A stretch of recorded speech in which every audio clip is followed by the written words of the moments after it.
Fiche outil numéro 1, Histoire, créer la carte d'identité d'un document. Dans ce tutoriel, nous allons voir comment dresser la carte d'identité d'un document. Pour ce faire, on va devoir trouver la nature et le type d'un document, on va devoir faire sa pertinence et voir la fiabilité de l'auteur. Le but, c'est de savoir si on peut utiliser ou pas ce document pour répondre à notre question. Tout d'abord, on va devoir regarder la nature et le type de document auquel on a affaire. Pour cela, on doit regarder la date de réalisation du document. En fonction de la date, le document va être soit écrit à l'époque des faits, dans ce cas, ça va être une trace du passé. Si le document a été rédigé à une autre époque, alors là, on va avoir un travail postérieur. Ensuite, on a plusieurs types de documents. Des documents archéologiques, des documents écrits, des documents iconographiques, des documents oraux ou audiovisuels, des documents schématiques et des documents reconstitués. En fonction du document auquel on a affaire, on va avoir un type différent. Par exemple, un squelette sera un document archéologique, alors qu'une carte, là, ça va être un document schématique. Donc, je vous invite à mettre pause à la vidéo pour essayer de réaliser les exemples vous-même. Si vous l'avez fait, on va tout de suite corriger. Donc, tout d'abord, on a la maquette représentant la ville de Rome à la fin du IVe siècle. Donc, comme on peut voir, elle a été réalisée en 1900, donc bien après les faits. Donc ici, ça va être un travail postérieur. De plus, c'est une maquette, donc c'est un document reconstitué. Ensuite, on a la peinture rupestre de la grotte de Lascaux. Là, ça date de l'époque. Du coup, ça va être une trace du passé et c'est une peinture, donc c'est un document iconographique. Une fois qu'on a pu déterminer la nature et le type de document auquel on a affaire, on va pouvoir passer à la pertinence du document. Comment? Eh bien, en faisant le sel du document. Donc, c'est un petit moyen mémotechnique pour retenir le sujet, l'époque et le lieu. Donc, on va tout simplement voir si le sujet, l'époque et le lieu du document sont identiques au sujet, à l'époque et au lieu qu'on étudie pendant la leçon.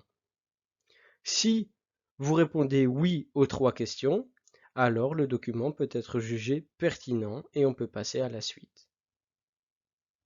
Finalement, on va faire la fiabilité du document. Comment? Eh bien, on va s'intéresser à l'auteur. On va déterminer s'il est contemporain des faits. Donc, est-ce qu'il a vécu à cette époque?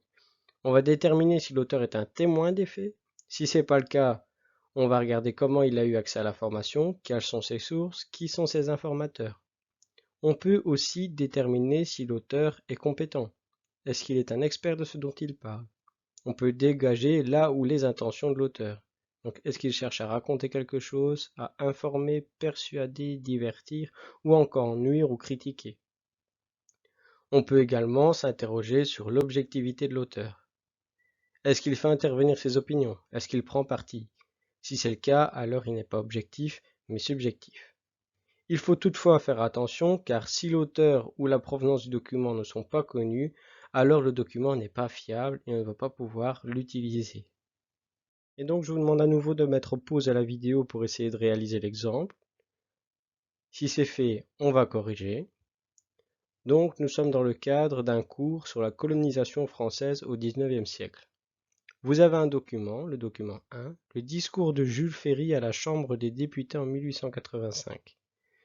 Donc, pour la pertinence, on doit faire le sel. Donc le sujet, c'est la colonisation selon Jules Ferry, donc on voit son point de vue. L'époque, 1885, donc c'est le 19e siècle. Et le lieu, c'est en France, vu que c'est la Chambre des députés. Donc c'était oui pour les trois questions, et donc le document est pertinent. Au niveau de la fiabilité de l'auteur, donc on va regarder une petite biographie. On voit que c'est un homme politique français qui vivait de 1832 à 1893 et qu'il a mené une politique coloniale active. Donc il l'a encouragé. Et donc on va pouvoir dire que le document est fiable, car c'est un homme politique français qui est quand même important.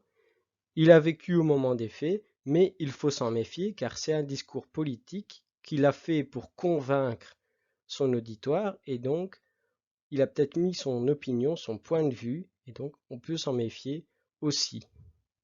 Donc c'est tout pour aujourd'hui. Merci d'avoir regardé cette fiche outil. J'espère qu'elle vous a été utile. Si vous avez des questions, n'hésitez pas à m'envoyer un mail et suivez la chaîne pour ne manquer aucune capsule vidéo pour ce cours.